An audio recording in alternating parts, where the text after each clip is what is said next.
MicroStakes tournaments anywhere from 10 cents to $5 buy-ins, are filled with weaker players, all making similar mistakes. Follow these tips so that you will be the one benefiting from these common errors rather than the one perpetrating them. Don't slow play. One of the biggest errors made by MicroStakes players is that they love to call and see if they win at Showdown. They also love to check and see free cards. MicroStakes players are too passive in their approach. Therefore, when you have a good hand, be sure to bet it yourself and bet it large. You will have to drive the action yourself. If you try to trap these players, the pot will just stay small, and this is not what you want when you have the best hand. And do not be afraid of your opponent folding. Their error is to be far too curious, unable to fold a second best hand, and they love to chase draws. Get the value yourself. Build the pot when your hand wants the pot to be bigger. Encourage your opponents to put money in when they have the worst of it. Don't pay off the nits. A nit is a player who is not particularly interested in fighting for pots. He is sat at the table and is nut peddling.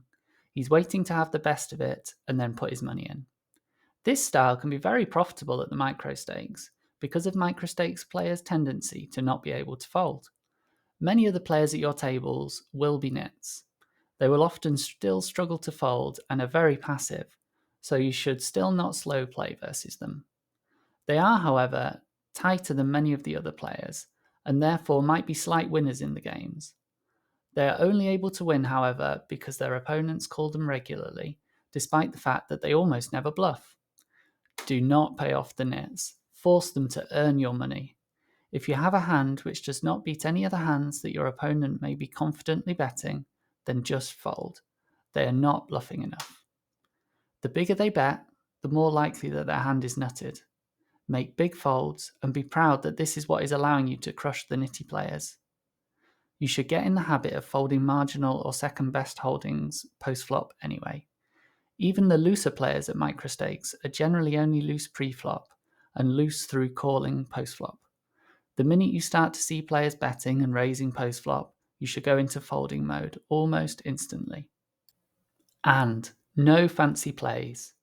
Fancy play syndrome, as it used to be called, is a tendency to try to make the game too complicated, trying to run incredibly advanced bluffs or making stellar hero calls worthy of TV.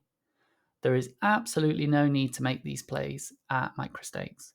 Just play solid and wait for the money to come to you. Even if the play you make is a good play in theory, it will often backfire in the MicroStakes. You might watch a higher stakes video where the player check-raise bluffs the river huge, blocking the nut flush. A great play in theory, but this is the MicroStakes. Your opponent isn't betting weak hands in the first place, and then he isn't folding top pair after you raise. So your bluff is just lighting money on fire. Playing fancy is often a symptom of tilt. If we get unlucky or a card dead for a period of time, we really want to win pots, and so we can invent reasons why we should try to win this one. Try really hard not to do this. Try to maintain your focus and composure even when times get tough.